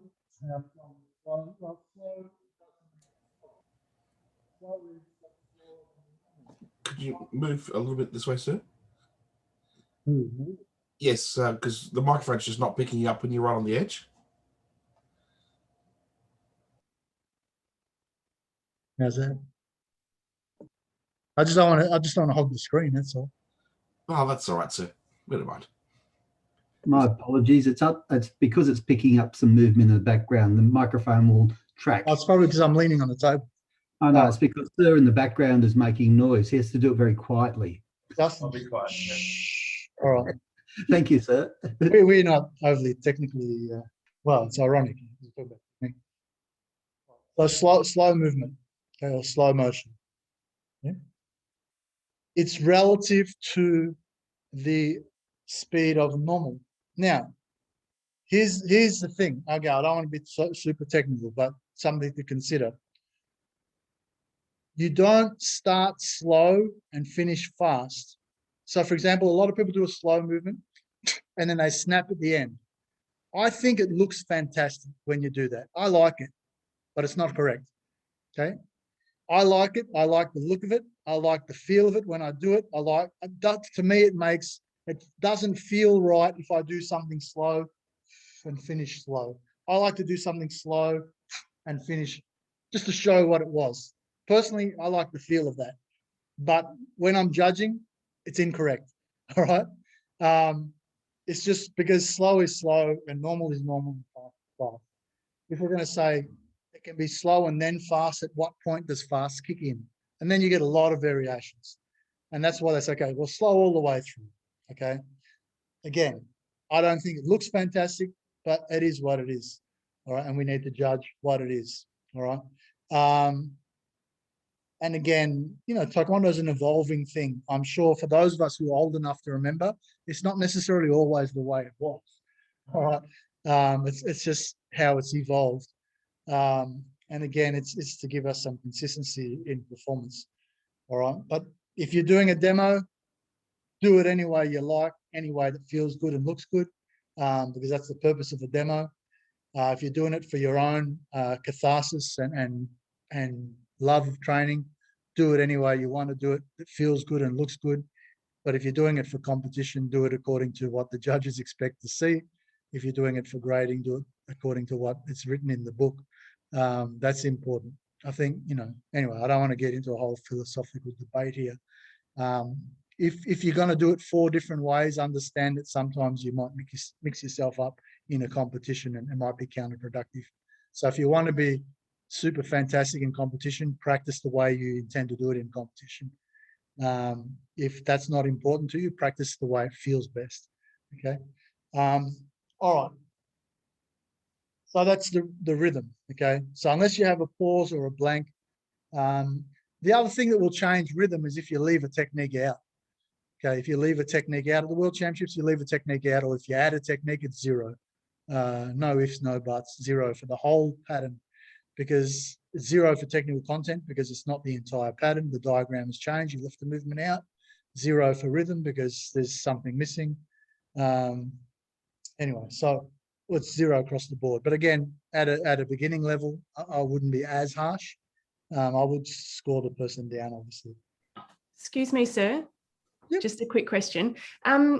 What is it? Sometimes they'll put like an extra ki in a pattern. Like I noticed, like Dan Gun or one of those ones. They'll chop it and they'll all the colour in the middle. All right, okay, I'll get off the table. So, forever and a day, we didn't have key up in the pattern. Early days, key up was always like anytime you want to accentuate power or something at key moments, they would have key up in the early days. And then it was kind of removed. Yeah, I don't want to go into long history of it, but basically to remove any similarities to karate. And then in a couple of decades ago, when the ITF sort of split, the Choi Jung-Hwa group reinstated the key ups into the patterns. So there are steps that have key ups at designated points. The other groups, however, didn't. They've continued to do it the way we were doing it before. So that's the reason why now you'll see, if you've come into the group from a group that wasn't doing it, at some point none of us were doing it, the key ups have been reinstated. Well, at World Championships, they mark you down if you don't key up at the designated point. I think for our level, for club level, for even state level, I think that's probably a little bit harsh, because to expect everybody to know it, we've got to make sure everyone's teaching it. Otherwise, it's a bit unfair on the competitors. So yeah, so that's the reasoning why it's there.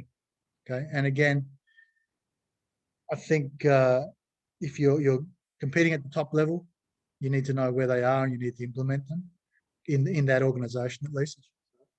We've actually sent competitors to other organizations that lost points because they key up.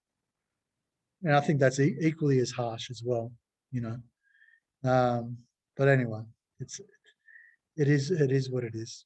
Yeah. Do you have a list of the key ups and which steps they are? No, I don't. All right, I'll get you one. Thank you. All right, so breath control is also part of that technical content I mentioned. And again, we're not turning it into a technical seminar, because it's more focused on the judging. It's not about the sound that's made, because there's variations in the sound, but it has to be very clear that the person is forcefully exhaling with every technique where power is emphasized. Now, some techniques are not. Some techniques are checking. Some techniques are pushing.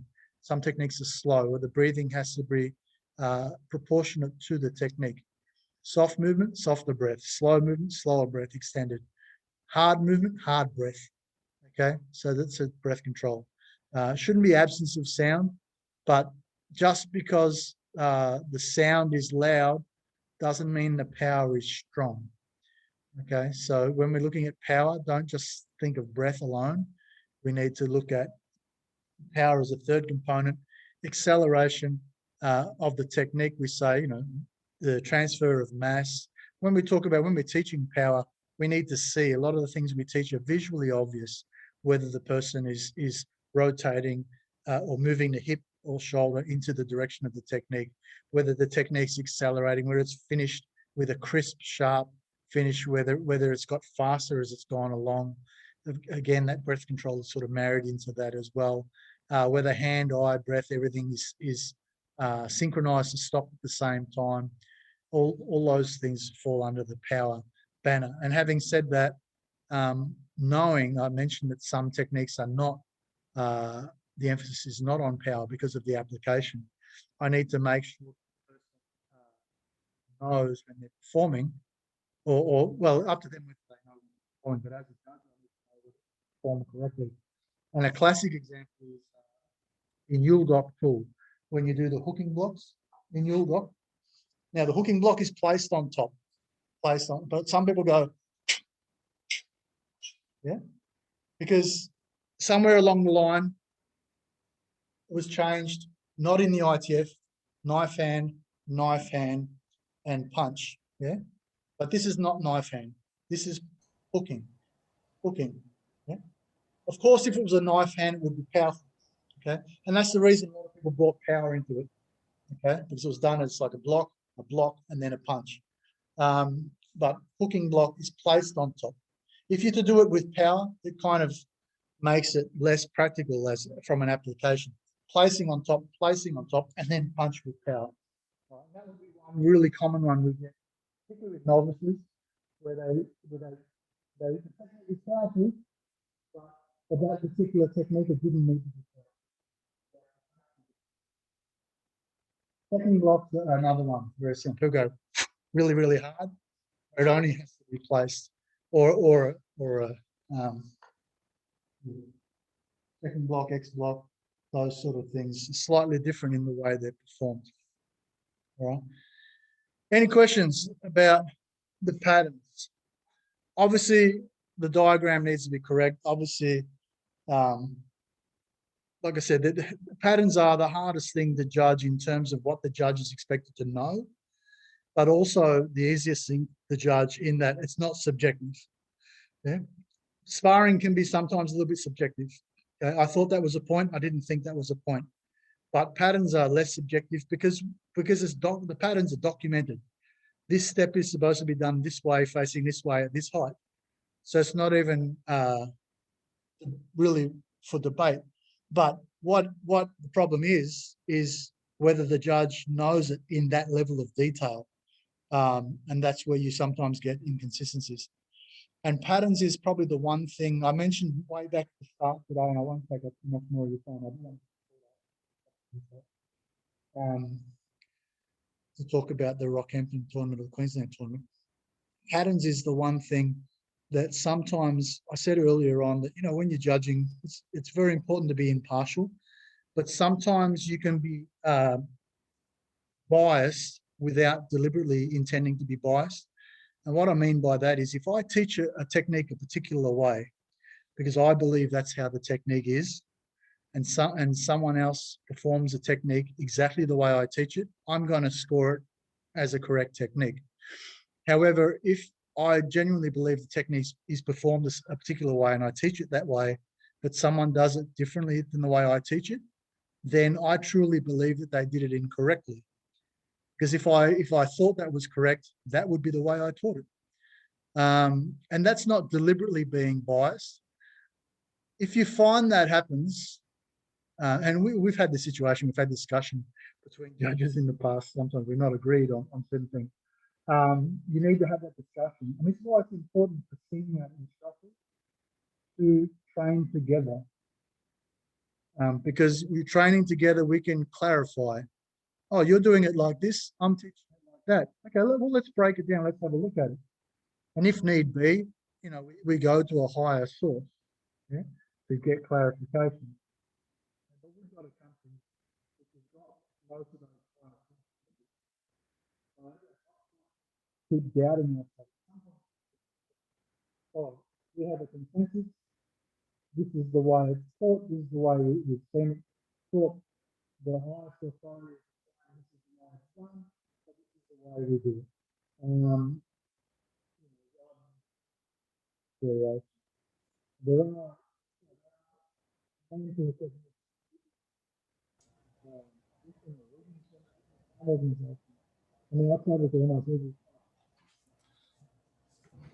So we're not getting any of that.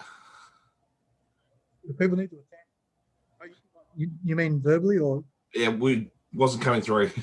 Okay, well, take it as gospel. Everything I said was correct. And don't take it personally what I said about each of you individually. Oh, no, I didn't say anything bad. What I did say is that at senior levels, particularly for those intending to judge, those intending to teach, we need to train together more often so that we're more consistent in what we teach. And if we're more consistent in what we teach, we'll be more consistent in how we judge. That's important, because if we come along to an event where all judges have a different idea of what's correct and what's not, it's very hard to get consistent results. Does that make sense? Or did you get none of that either? Got all that. And it's a best idea I've had in a long time. Thank you. Thank you very much. All right. Any questions then? Because I know it's getting late. I want to hand you over to Ashley. I haven't got my glasses on. That's Ashley in the top right, isn't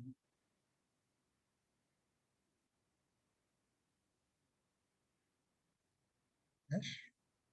Anyway, Ashley, if you're there, can you unmute yourself? I am here. Hello, everybody. I want to give you a chance to talk about your upcoming event. Yeah, so we're hosting the 2021 Queensland Championships here in Rockhampton. So that's on the 21st of August. Mr. Kennedy's Rockhampton Grammar School Taekwondo is the event sponsor. So thank you very much for that, sir. So all ages, 4 years, from 4 years to 100 will be, can enter. I haven't got the event schedule up. I'll get that up in the next coming days. It's only $30 entry fee. I know people are a bit worried about travelling, but Queensland is the safest state at the moment. So Sunshine State too. So look, I think it's the first united competition we've had in 17 months, I think you said, sir. So yeah. It would just be good to get even those in Queensland up to come and support and be on board and get together, basically. And you, sir, Mr. Kennedy's got you the following day for a seminar. So what better opportunity to come up, enjoy the sun and each other's company, I suppose, as well. So we've got all events. I've also got a all-inclusive one as well for any of those with special needs. We're just doing patterns at this stage, but I'm open to putting on sparring. With the rules and regulations, I am requiring everybody to wear headgear. I just think that's the right way to go. I think everything's going that way anyway. So. Yeah. Insurance wise, things like that. Other than that, registration at 8:30 or check-in. So we'll be using the Queensland COVID check-in app. So if you're not from Queensland, you'll have to download it. There'll be the check-in, the scanning QR code to be in there. Entries close, I think I've got the 14th of August, just so I can get all our drawers and I'm not sitting up till midnight the night before. I know some of you will know what that's like. So if we can get our nominations and competitors in before then, that would be great. Try and keep everything consistent and fair. There's sparring, individual patterns, team patterns. So that's 4 or 5 competitors. Power breaking. So there's only 2. So there'll be a power foot and hand for the adults and power foot for teenagers, as not hands because they're still growing. I put a minimum of 1 whiteboard break for the juniors for their side kick and a minimum to qualify and a minimum of a 2-board side kick for the adults. So I hope to have enough officials to be helping out. This has helped with everybody in Rocky. So if you are going to come, if you've got your umpire as well, your qualifications as well, please could you send me an email so I can get a list of everybody who can assist on the day? It'd be greatly appreciated. So I'm not fumbling for names and things like that. I hope it's going to be very organised. Will be. Hope With so. for those of you who are travelling, just to allay some fears, my original trip to Rockhampton was this time last year. Obviously, we had to postpone to this time this year, and we had to postpone again. So now I happen to be going up on the weekend of that tournament, which kind of works out pretty well because for some people, particularly those traveling, it may add a little bit more content to the weekend. You say, well, it's a long way to go just for a tournament, a long way to go just for a seminar. But if I can go and do both, well, then, maybe I'll make that trip.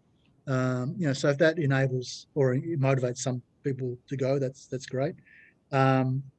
Also, that if you book an airfare the way things are at the moment and you're forced to change it due to COVID-related stuff, you don't lose your money. Whereas, in days gone past, they would have charged you a change fee and all of that. Most airlines will waive the change fees. I know because I've had to change this one twice. Worst case scenario, you don't lose your money, you get a credit, and you just use that for any trip anywhere some other time. And the hotels are the same. They're pretty good. Like I was due to arrive in Rockhampton on Friday. And, we pulled the pin only a week or so before, because we didn't know what was happening in Melbourne. And just as well we did because we can't travel now. They just credited it and we just rebooked it. So some people will be worried. Obviously, there's those who are worried from a health perspective. We can't force you to come if you don't feel comfortable coming. But if you're purely worried only from the point of view that, what happens, if I lose all my money, you won't lose all your money. So don't worry about that. For those in Queensland, I know Queensland is a huge state. So even, a Toowoomba to Rockhampton or a Brisbane to Rockhampton is quite a stretch, but make a weekend trip of it. It's treated as a road trip, maybe get a minibus for your club or something. But otherwise, I look forward to seeing you. We do also, because we're on the topic of tournament, in Canberra on July the 11th, off the top of my head. I don't think we've got anyone from Canberra here right now. July the 11th, they're having a patterns and power breaking tournament. So if you're within striking Canberra, if that's closer to you, or if you want to do both, of course, that's something to be mindful of as well. Similar sort of setup. I'll be teaching there the day